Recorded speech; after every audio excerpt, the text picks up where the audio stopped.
بارش تھمنے لگی تھی اور اسی اثنا میں اسے اپنے روٹ کی بس آتی ہوئی نظر آ گئی۔ اس نے دل میں شکر کا کلمہ پڑھا اور بس کے رکنے سے پہلے ہی اس سمت دوڑ گئی۔ کتنی ہی دیر وہ ان تینوں مردوں کے خوف سے اور خود پر آنے والی مصیبت کا سوچ کر بس کی سیٹ پر بیٹھی روتی رہی۔ اسے ارد گرد کا بھی ہوش نہیں تھا۔ بیٹا کیا بات ہے، کوئی پریشانی ہے جو آپ اس طرح رو رہی ہو؟ ساتھ بیٹھی مسافر خاتون نے کافی دیر بعد اس کے کندھے پر ہاتھ رکھ کر اس سے پوچھا۔ وہ بری طرح چونکی، اس نے لبوں پر آتی سے اس کی روکی۔ نہیں کوئی پریشانی نہیں۔ اس نے اپنے آنسوؤں کو ہتھیلی سے رگڑ کر صاف کیا اور سنبھل کر بیٹھ گئی۔ کچھ ہی دیر میں اسے احساس ہو گیا وہ غلط روٹ کی بس میں بیٹھ گئی ہے۔ بس رکوا کر اترنے کے بعد اسے کافی دیر اسٹاپ پر دوسری بس کا انتظار کرنا پڑا۔ بس آنے پر اس نے شکر کا سانس لیا، مگر اس کا دن مشکل ترین تھا۔ راستے میں کوئی ایکسیڈنٹ ہو گیا تھا۔ پولیس، موبائل، ایمبولینس، میڈیا والے، گاڑیوں کا ازدحام تھا ہر طرف۔ نتیجہ ٹریفک جام کی صورت نکلا اور اس سب کی وجہ سے اسے مزید تاخیر ہو گئی۔ وہ گھر پہنچ کر بھی ابھی ٹھیک سے سکون کی سانس بھی نہیں لے سکی تھی کہ پہلے ہی مقام پر الماس بیگم کی شعلہ بار نگاہوں کو دیکھ کر ٹھٹک گئی۔ السلام علیکم۔ اس نے ہال کمرے کے دروازے پر استدادہ الماس بیگم کو دیکھا۔ ان کی جانچتی نگاہوں کی سختی اسے گھبراہٹ میں مبتلا کر رہی تھی۔ الماس بیگم نے سلام کا جواب دینے کے بجائے اس کے منہ پر تھپڑ رسید کر دیا۔ وہ ساکت رہ گئی، چہرے پر انگلیوں کا نشان ثبت ہو گیا۔ یہ تربیت کی تھی تمہاری ماں نے تمہاری؟ ہماری عزت خاک میں ملا دی؟ بھائی شکل دیکھنے کے روادات نہیں، باپ تمہارا قتل کر دینے کے در پہ ہے۔ اگر ذرا بھی غیرت ہے تو زمین میں سما جاؤ یا پھر یہاں سے چلی جاؤ۔ بہزاد ابھی پہنچتا ہی ہوگا اور وہ اس قدر غصے میں ہے کہ تمہیں قتل کرنے کے دریغ نہیں کرے گا۔ میں نہیں چاہتی میرے بچے کے ہاتھ تمہارے خون سے رنگیں۔ تمہارے لیے یہی بہتر ہے کہ شرم سے ڈوب مرو یا منہ چھپا کر چلی جاؤ۔ وہ ساکت رہ گئی۔ آخر کیا خطا سرزد ہو گئی تھی اسے اپنا کوئی قصور یاد نہیں آ رہا تھا۔ کچھ دیر کی تاخیر اور ایسی ہی کڑی سزا۔ اس نے سر سے سرکتی چادر کو پیشانی تک کھینچا، لب بہم سختی سے پے بس تھے۔ میں پہلے بھی کہہ چکی ہوں، نیک بیوی بننے کی ڈرامے میرے سامنے مت کیا کرو۔ اچھی طرح علم ہے تمہارے گنوں کا۔ کالج کے بہانے کہاں سیر و تفریح کر رہی تھی؟ وہ اندر ہی اندر جھنجھلا گئی۔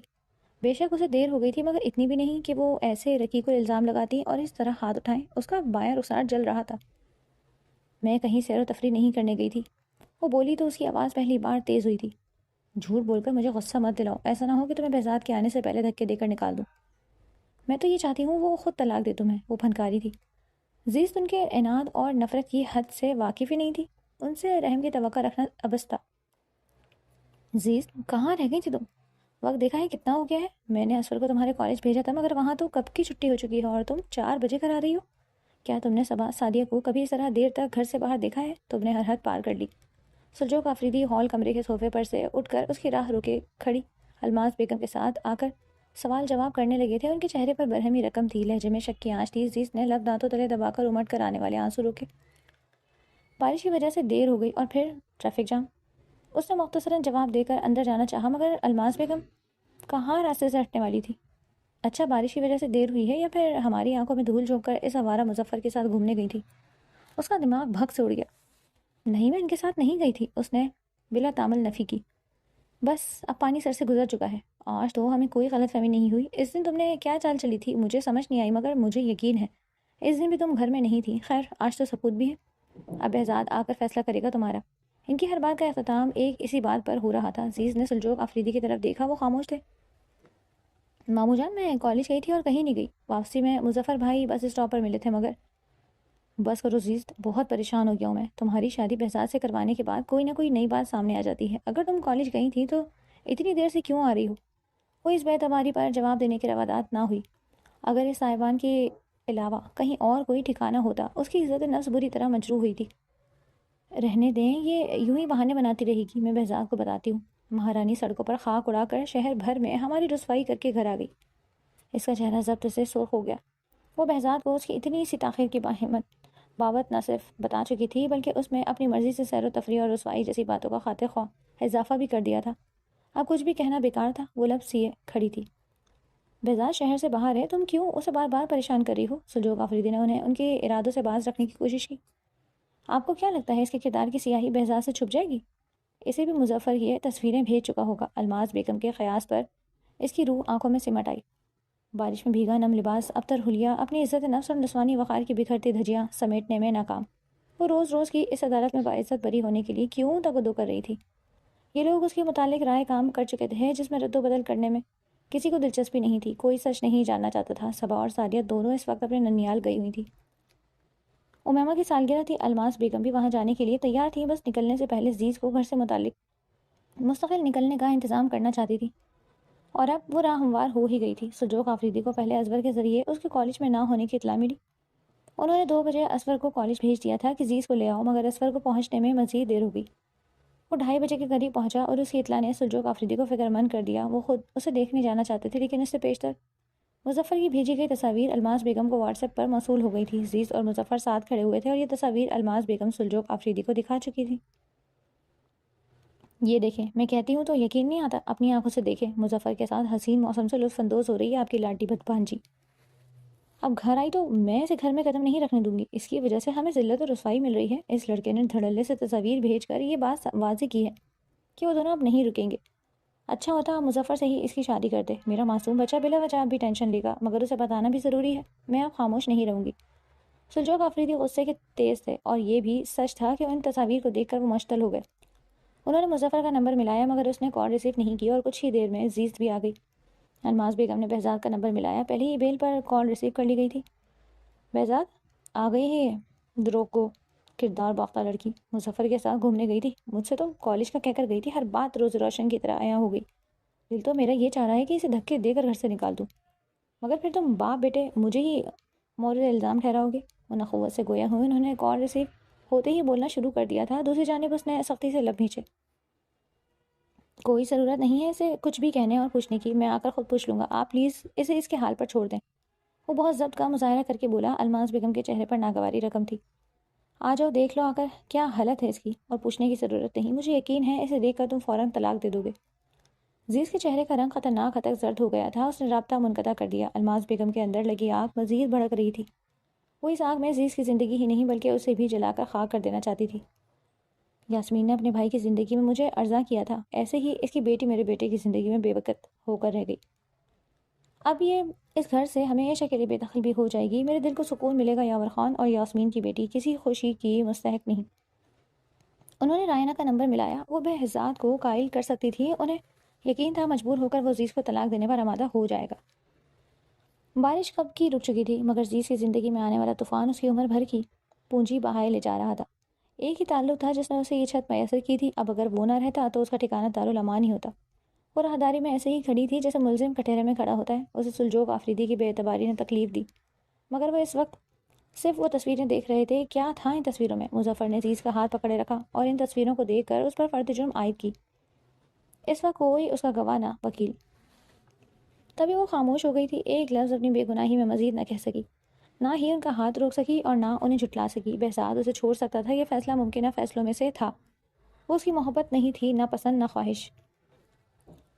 کیا ہو گیا الماس، وہ کہاں جائے گی؟ سلجوق آفریدی اس حق میں نہیں تھے کہ اسے گھر سے نکالا جائے، کچھ بھی ہو، وہ ان کی بہن کی بیٹی تھی، کہیں بھی جائے بس میرا گھر چھوڑ دے۔ اس نے مان لیا تھا، مظفر اس سے ملا تھا۔ سلجوق آفریدی نے ان تصاویر کی حقیقت جاننے کی کوشش نہیں کی جو اس کی لا علمی میں کھینچی گئی تھی۔ گاڑی سے باہر آتے مظفر کے دوست ان کاموں کے ماہر تھے۔ مظفر کے کہنے سے قبل وہ تصاویر کھینچ چکے تھے، اور وہی تصاویر عزیز کے لیے گلے کا پھندا ثابت ہو رہی تھی۔ الماس نے بہت بار کہا کہ شاید یہ خوش نہیں ہے، مگر میں نے کان نہیں دھرے، میرا فیصلہ ہی غلط تھا۔ بہزاد نے اسے اس کا مقام دینا گوارا نہیں کیا، یہ بھی کم عمر ناسمجھ ہے، اب اسے اس طرح گھر سے نکال کر ہم غلطی پر غلطی نہیں کر سکتے۔ سلجوق آفریدی بے بسی کی تصویر بنے ہوئے تھے، بیٹے کے سامنے بھی جواب دینا تھا انہیں۔ وہ دوسرے شہر میں تھا، اگر اس وقت یہاں ہوتا تو سب کچھ تہس نہس کر چکا ہوتا، شاید عزیز کو اپنی زندگی سے نکال دیتا۔ ہر روز اس کے ساتھ نئی کہانی سننا اور اس کہانی کو جھٹلانا کسی کے لیے ممکن نہیں تھا۔ میں تو اڑتی چڑیا کے پر گن لیتی ہوں، اول روز سے پتا تھا کہ اس ناپسندیدہ رشتے کا یہی انجام ہوگا۔ اب انتظار کرو، بہزاد جلد ہی فیصلہ کر دے گا۔ الماس کی گردن غرور سے اکڑی ہوئی تھی، ریحانہ بھی حسب عادت آوازیں سن گن لینے آ پہنچی۔ کیا ہوا، پھر کوئی چاند چڑھا دیا تمہاری اکلوتی بہو نے؟ وہ جلے پر نمک چھڑکنے کا کام بخوبی کرتی تھی۔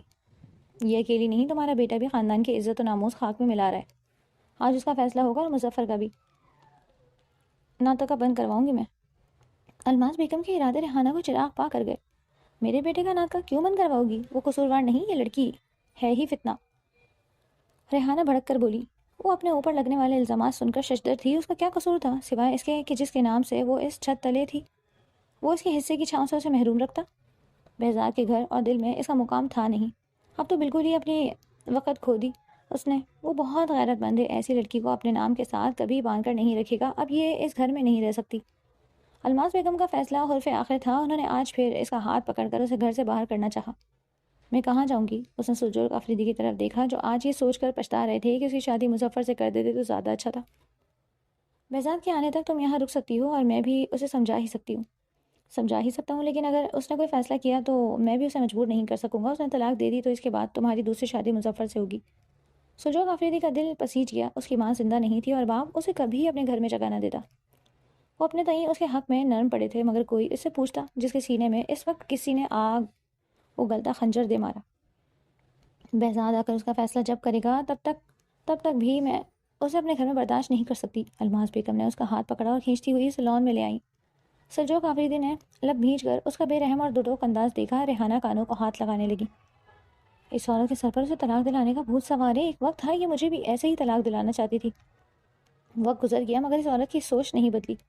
ریحانہ کی آواز اتنی اونچی نہیں تھی کہ الماس بیگم کی سماعت تک پہنچتی. اگر وہ سن لیتی تو ایک بار پھر ریحانہ کی سر ہو جاتی.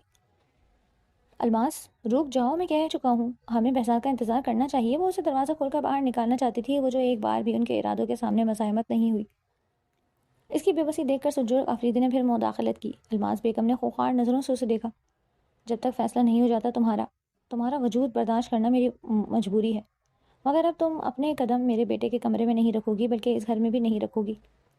وہ اسے بادلوں کے بھرے آسمان کے نیچے چھوڑ کر چلی گئیں. ریحانہ بیگم دروازے میں کھڑی تماشا دیکھ رہی تھی.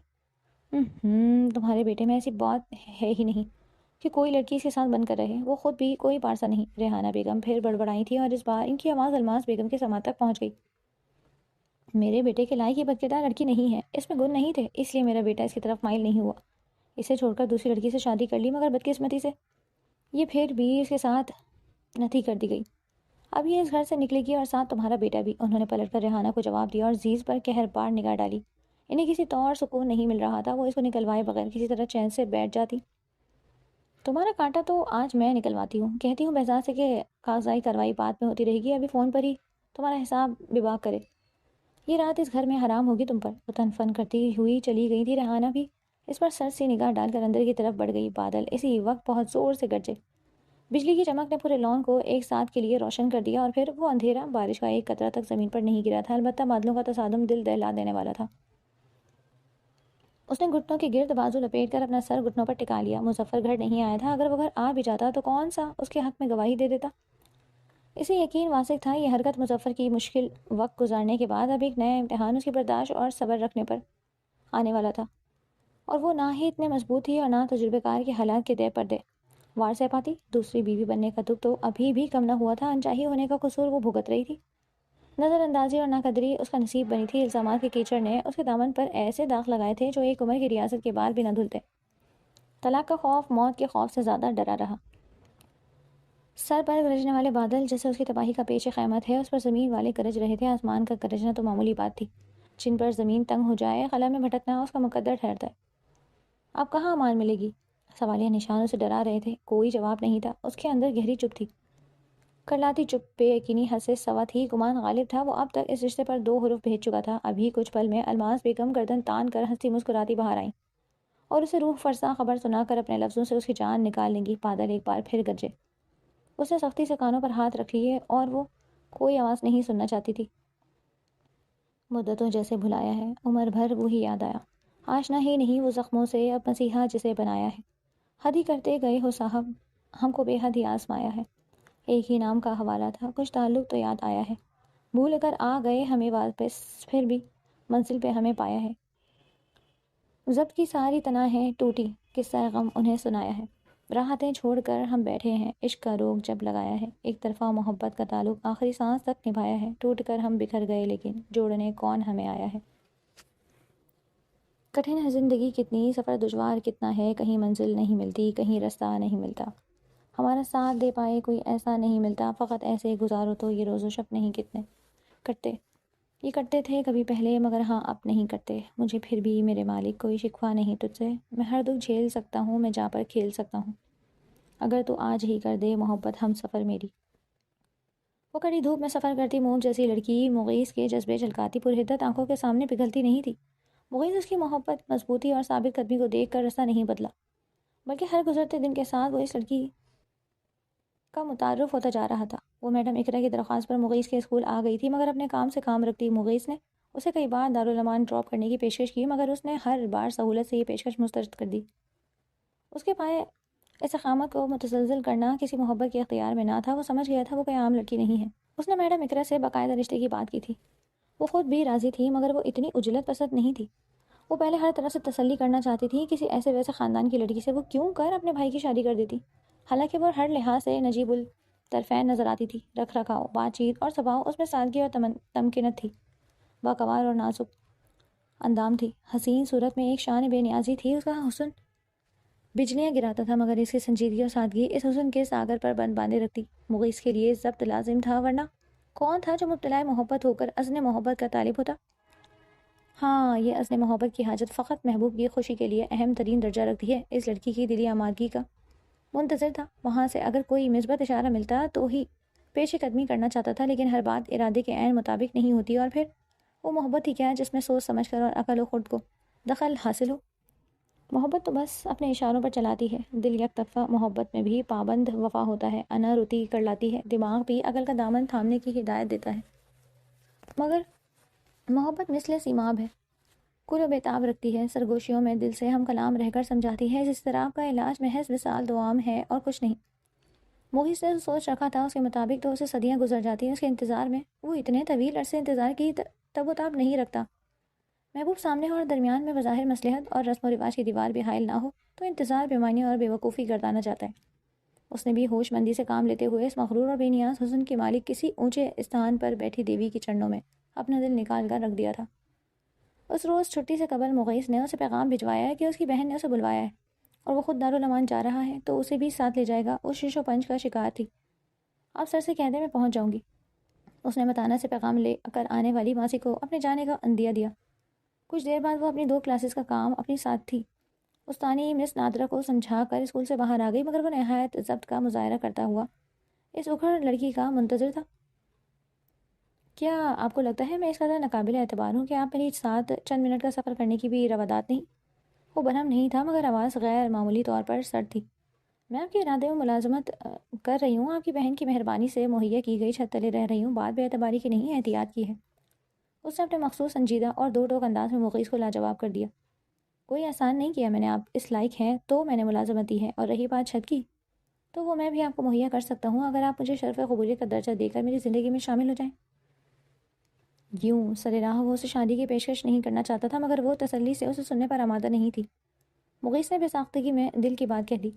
میں شادی نہیں کرنا چاہتی، نہ ہی آپ سے اور نہ کسی اور سے۔ اگر آپ بار بار مجھ سے سوال کریں گے تو بھی ہر بار انکار سننے کو ہی ملے گا۔ مغیث کا چہرہ بجھ گیا۔ آپ کے انکار کی وجہ؟ اگر اس نے بات قطع کر دی۔ میرے انکار کی وجہ صرف یہی ہے کہ میں شادی نہیں کرنا چاہتی، اس کے علاوہ اور کوئی نہیں۔ آپ مجھے فورس کریں گے تو بھی یہی جواب ہوگا، کرے دیں گے تو بھی میں جاؤں۔ اب پر اعتماد تھی مغیث کی آنکھوں میں نارسائی کی شبی تھی، یہ فاصلے پر کھڑی لڑکی کا عکس۔ کیا آپ مجھے وجہ نہیں بتائیں گی؟ ایک دوست سمجھ کر ہی صحیح، مگر کچھ تو بتائیں، مجھے کیوں رد کر رہی ہیں؟ وہ حد فاصل قائم رکھتی۔ مغیث اس کی راہ میں حائل تھا، مگر ہنوز فاصل صدیوں پر محیط تھا جسے مغیث کبھی تنہا سمیٹنے کی جرات نہیں کر سکتا تھا۔ بات صرف روب حسن کی نہیں تھی، دراصل اس نازک سی لڑکی کے کردار کی مضبوطی یہ بتاتی تھی کہ صنف نازک کی میراث صرف حسن و عشق ہی نہیں بلکہ شرم و حیا، اعتماد اور ذہانت بھی ہے۔ اور جب حسن اور اعلیٰ کردار کے ہمراہ شرم، ذہانت و اعتماد کسی بھی لڑکی کی شخصیت کا حصہ بن جائیں تو اس کی طرف متوجہ ہونے کی کوئی ایک وجہ یا دلیل نہیں ہوتی۔ مغیث پہلی نظر میں اس سے متاثر ہو کر اس کی محبت میں مبتلا ہوا تھا تو وجہ اس کا چاند کی طرح دمکتا حسن تھا، مگر پر گزرتے دن کے ساتھ جو چیز اسے اس لڑکی کے عشق میں مبتلا کر رہی تھی وہ اس کا کردار تھا، مگر اب وہ الجھ رہا تھا۔ وہ شادی کے نام پر بھی انکار کر رہی تھی۔ مجھے شادی نہیں کرنی ہے، اگر آپ اصرار کریں گے تو مجبوراً یہ ملازمت اور اپنا ٹھکانہ چھوڑنا پڑے گا مجھے۔ وہ اسے کئی سال چھوٹی لڑکی اپنے فیصلوں میں اس قدر بے لچک اور اٹل تھی کہ اسے ہی راہ چھوڑنی پڑی۔ میں پیچھے ہٹ رہا ہوں، مگر اس کا مطلب ہرگز یہ نہیں کہ آپ سے محبت کرنا چھوڑ دوں گا۔ میں آپ کا منتظر ہوں، آپ کا فیصلہ بدلنے کا انتظار کروں گا۔ اس نے بات کے اختتام پر گاڑی کا دروازہ کھولا۔ اب اعتراض مت کرنا۔ مغیث کا لہجہ استحقاق جتاتا ہوا تھا، مگر وہ کوئی حق مانتی کہاں تھی۔ مجھے آپ کی پیشکش مسترد کر دینے کا پورا حق حاصل ہے۔ جب میں یہ چاہتی ہوں کہ آپ کے ساتھ نہیں چلنا تو 2 قدم بھی کیوں چلوں؟ وہ واپس اسکول جانے کے لیے پلٹ گئی۔ مغیث آنکھوں میں حسرت لیے اسے دیکھتا رہا۔ اتنے مضبوط کردار اور اٹل ارادوں کی مالک لڑکی کے ساتھ وہ عمر بھر کا سفر کرنا چاہتا تھا، مگر وہ اسے گرد راہ کی مانند سمجھتی دامن جھٹک کر چلی گئی۔ وہ دامن جھٹک سکتی تھی مگر مغیث ذہن و دل سے اس کی چاہت کے ساتھ کیسے جھٹک دیتا؟ اس نے مصمم ارادہ کر لیا تھا اسے محبت کی راہ پر لانے کا۔ رات، اندھیرا، شدید بارش کی ہولناکی اور سب سے بڑھ کر مستقبل کا خوف، وہ بارش میں بھیگتے ہوئے آنسو بہاتے بہاتے پتہ نہیں کب حواس کھو بیٹھی۔ مظفر کی صورت ذہنی اذیت بھی جھیلی تھی۔ بھوک پیاس کا اسے احساس نہیں تھا، حالانکہ کھانا کھائے ہوئے پورا ایک دن گزر گیا تھا۔ صبح بھی وہ کالج بغیر ناشتے کی چلی گئی تھی۔ اس کے بعد اسے نہ کھانے کا ہوش تھا اور نہ پینے کا، مگر اس کے اعصاب جواب دے گئے تھے اور بے ہوش ہو گئی۔ اسے کسی نے پلٹ کر نہیں دیکھا وہ زندہ ہے یا مر گئی۔ مسلسل برستی بارش کی وجہ سے ہوائیں سرد ہو گئی تھیں۔ اس کا بے یار و مددگار وجود قابل رحم تھا، مگر کسی نے رحم نہیں کھایا۔ پتہ نہیں وہ کتنی دیر بے ہوش رہی۔ آخر بات جو اسے یاد تھی وہ آسمان سے آگ اور پتھروں کی برسات تھی۔ اسے یہی لگا تھا کہ آج بارش کی جگہ آسمان سے انگارے برس رہے ہیں۔ وہ ایسی لاوارث اور گنہگار تھی کہ اسے کسی نے امان تک نہ دی۔ اسے کئی گھنٹے بارش میں بھیگتے رہنے کی وجہ سے شدید بخار ہو گیا تھا اور پھر وجود پر گرتی بوندیں اسے کنکر کی طرح لگنے لگی تھی۔ ایک ہی جگہ ایک ہی حالت میں بیٹھے رہنے کی وجہ سے اس کا وجود مفلوج ہونے لگا۔ وہ ایسی بے بس نہیں تھی کہ یہاں سے اٹھ کر جا نہیں سکتی تھی۔ وہ جا سکتی تھی لیکن وہ نہیں گئی۔ وہ جانتی تھی ایسے منہ چھپا کر اگر وہ کہیں گئی تو اس پر ہزاروں تہمتیں لگائی جائیں گی۔ بہزاد آفریدی کے آنے سے پہلے وہ کہیں نہیں جانا چاہتی تھی۔ اسے یقین تھا یہاں سے نکل کر جہاں بھی جائے گی ایسی ہی دربدری کا مقدر بنے گی اس کا۔ لیکن اگر دھکے دے کر نکال دی گئی تو اس سے آگے وہ سوچ نہیں سکی۔ اس کا ذہن مفلوج ہو گیا تھا۔ بادلوں کے اندھیرے پر رات کا اندھیرا غالب آیا تو بارش اور شدید اور ہولناک ہو گئی۔ شام 5 بجے سے مسلسل ہوتی بارش رات ہونے پر بھی نہیں تھمی تھی۔ ایک بار بھی کوئی تعطل نہیں آیا۔ بادلوں کی گرج چمک سے زیادہ اسے آنے والا وقت خوف زدہ کر رہا تھا۔ اور پھر رات 11 بجے کے قریب اچانک ہولناک گھن گرج کے ساتھ ژالہ باری ہونے لگی، اور بس یہی وقت تھا جب اس کے دل کو مایوسی کی افریت نے جکڑا۔ اسے لگا تھا یہ بس آخری دن ہے، حساب کا دن۔ خدا اس سے ناراض ہے اور اس کے لیے زمین پر کہیں امان نہیں۔ تو دنیا والوں نے معتوب قرار دے کر مجھے قابل سزا بنا دیا۔ یا اللہ رحم کر دے، میں نے کچھ نہیں کیا، میں گنہگار نہیں۔ وہ ہوش و خرر سے بیگانہ ہوتے ہوئے یہی الفاظ بول رہی تھی، اور ہوش میں آنے کے بعد پہلا خیال اسے یہی آیا تھا کہ اس نے اس پر رحم کر دیا۔ ہوش میں آنے پر بھی کچھ دیر ساکت و صامت وہ چند پل خالی آنکھوں سے چھت کو دیکھتی رہی۔ دل و دماغ پر ہیبت طاری تھی۔ کوئی احساس تھا تو وہ فقط اپنی بے وقتی اور ارزانی کا تکلیف دہ احساس تھا، اور پھر وہی جھٹکے سے اٹھ بیٹھی۔ یہ کھلا آسمان نہیں تھا، نہ اس کے سر پر برسی بارش تھی، نہ گرجتے بادل تھے، نہ آسمان سے آگ برس رہی تھی، نہ پتھر۔ اس کے وجود میں سردی کی وجہ سے ہوتی چبھن بھی اب ختم ہو چکی تھی، مگر جو چبھن اس کے دل میں ہو رہی تھی اس کا کوئی علاج نہ تھا۔ آنسو اس کی آنکھوں سے پھسلتے اس کا چہرہ بھگو دے۔ اس نے بے یقینی سے ارد گرد دیکھا۔ اس پر کمفرٹر ڈالا گیا تھا، آرام دہ کمرہ، پرسکون ماحول۔ اس نے کمفرٹر ایک طرف کر کے بیڈ سے نیچے قدم رکھنے چاہے جب کسی نے اس کی کلائی تھامی۔ آرام کرو، کہیں جانے کی ضرورت نہیں۔ نرم آواز پر اس نے چونک کر دیکھا اور دنگ رہ گئی۔ وہ آنکھوں میں نرم سا تاثر لیے پرسکون سا اسے دیکھ رہا تھا۔ وہ ذرا ہاتھ بھر کے فاصلے پر برجمان تھا۔ وہ اسے کوئی جواب ہی سمجھتی اگر دل میں نارسائی کا کروٹ نہ لیتا اور آنکھوں میں انتظار کی تپش سے پڑنے والے آبلوں کی تکلیف محسوس نہ ہوتی۔ اس نے جھٹکے سے اپنی کلائی اس کی گرفت سے کھینچی۔ آپ؟ اس کا دل زور سے لرزا اور پھر اتح گہرائیوں میں ڈوب گیا۔ یعنی اس کی قضا کا وقت آ گیا تھا۔ تمہارا کانٹا تو آج میں نکلواتی ہوں، کہتی ہوں بہزاد سے کہ کاغذی کارروائی بعد میں ہوتی رہے گی، ابھی فون پر ہی تمہارا حساب بے باک کرے۔ یہ رات اس گھر میں حرام ہوگی تم پر۔ الماس بیگم کا زہریلا لہجہ اس کے سماعت سے اتر کر اس کی روح کو نیل و نیل کر گیا تھا، اور اب ان الفاظ کی گونج تن مردہ پر کوڑے برسا رہی تھی۔ مجھے دیکھ کر اتنی حیران کیوں ہو رہی ہو؟ جس طرح کی باتیں سننے کو ملی مجھے لاچار ہر کام چھوڑ کر آنا پڑا۔ بدترین موسم میں سفر کرنا آسان نہیں تھا، مگر بارش رکنے سے پہلے پرائیویٹ جیٹ میں کراچی سے پشاور آیا ہوں، صرف یہ بے یقینی دیکھنے کے لیے، یہ ہرگز جھیلنے کے لیے، یہ گریز جھیلنے کے لیے۔ بہزاد آفریدی کو اس کی آنکھوں میں ہلکورے لیتے بے یقینی کا رنگ دیکھ کر غصہ آ رہا تھا، یا پھر یہ بے بسی تھی جسے محسوس کرنا بہزاد آفریدی کو گوارا نہ تھا۔ بعض اوقات اپنے بڑوں کے فیصلے اور رویے جھیلنا عذاب بن جاتا ہے۔ اس کی مخالفت اور اعتراضات کے باوجود انسان نہ ہی بے مروتی سے ان رویوں کی ذمہ داری قبول کرتا ہے، بلکہ نہ بدلحاظی سے دامن جھٹک کر لاتعلق بن سکتا ہے۔ وہ بھی زیز کی طرح دوہرے عذاب جھیل رہا تھا۔ اس کا دل بہزاد کے روکھے لہجے کی اذیت سہ کر کئی ٹکڑوں میں بٹ گیا تھا۔ کیوں آئے ہیں؟ نہ آتے اور نہ ہی مجھے یہاں لاتے۔ طلاق کے 2 حرف تو کال پر بھی کہے جا سکتے تھے، پھر یہ تکلیف؟ اس نے اس کی نوک زباں پر رہ گئے تھے۔ بہزاد نے اس کا بازو جارحانہ انداز میں پکڑا۔ شٹ اپ، ایک اور لفظ نہیں۔ تم صرف میرے سامنے بول سکتی ہو، باقی دنیا کے سامنے خاموشی سے ہر الزام سہ لیتی ہو۔ میں نے کہا بھی تھا اب ایسی نوبت دوبارہ نہ آئے، مگر نہیں۔ شاید تمہیں مصائب و آلام جمع کرنے کا شوق ہے، خود سے معاملات ہینڈل کرنا نہیں آتے۔ کیوں؟ یہ سب الزام تراشی کر رہے ہیں، کیا تمہارے پاس کسی بھی بات کا جواب نہیں؟ بہزاد ابھی آواز میں غرایا۔ عزیز کی آنکھیں جلد تھل ہو گئیں، تو وہ بھی الزام دینے آیا تھا، کوئی اس کا منصف نہیں تھا۔ یہ خیال میرے پرسوں درے مارنے جیسا تھا۔ وہ اس کی برہمی پر لب کو چلنے لگی، زبان تالو سے چپکی ہوئی تھی۔ وضاحت اور صفائی میں کیا کہتی، کون یقین کرتا اس کا؟ اور یہ شخص تو اسے جانتا تک نہیں تھا۔ عزیز کے اندر کرواہٹ کھل گئی۔ کچھ پوچھ رہا ہوں، کب سیکھو گی اپنے مسائل حل کرنا؟ کم عمر ہو مگر اتنی ناسمجھ نہیں، منہ میں زبان بھی ہے، پھر بھی کسی کو کچھ کیوں نہیں بتایا ہے؟ کیسے لی اس نے تمہاری تصویریں؟ اس نے سختی سے استفسار کیا اور اس کے ضبط کا پیمانہ لبریز ہو گیا۔ وہ جواب دینے کے بجائے چہرہ ہاتھوں میں چھپا کر رونے لگی۔ کوئی اور تو کیا، کبھی اس کے باپ نے بھی حقیقت جاننے کی کوئی سوال نہیں کیا تھا، بس سزا سنا رہے تھے سب۔ اور اب بہزاد کا پوچھنا بھی اسے تکلیف دے رہا تھا، جسے وہ سزا سنانے کے لیے تمہید باندھ رہا تھا۔ رونے کے بجائے جو پوچھا ہے اس کا جواب دو۔ وہ درشتی سے گویا ہوا۔ میرے پاس کوئی جواب نہیں ہے، اپنے کردار کی پارسائی کا کوئی گواہ نہیں، کوئی ثبوت نہیں۔ آپ بھی بس شوق سزا سنا دیں، مجھے کچھ نہیں کہنا، کوئی وضاحت نہیں دینی۔ وہ روندی آواز میں بمشکل بول رہی تھی۔ اس شخص سے تو کوئی امید نہیں تھی، امید باندھتی بھی کیوں کر؟ بہزاد آفریدی نے کبھی یقین کا کوئی جگنو اس کی بند مٹھی میں قید نہیں کیا تھا۔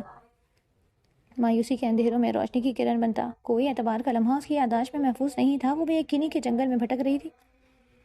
جب تک تم جواب دینا نہیں سیکھو گی، کبھی سکون سے زندگی نہیں گزار سکو گی۔ غلط کہتے ہیں وہ لوگ جو سمجھتے ہیں کہ کردار پر لگے الزام پر خاموشی اختیار کر لو، کچھ نہ کہو، چاہے کوئی یقین نہ کرے، مگر اپنے حق کے لیے، اپنے مخالفین کے منہ بند کرنے کے لیے ایک بار تو ضرور وضاحت دینی چاہیے۔ جو غلطی یا گناہ کیا ہی نہ ہو، اس کا الزام کیوں کر کوئی خاموشی سے سہے؟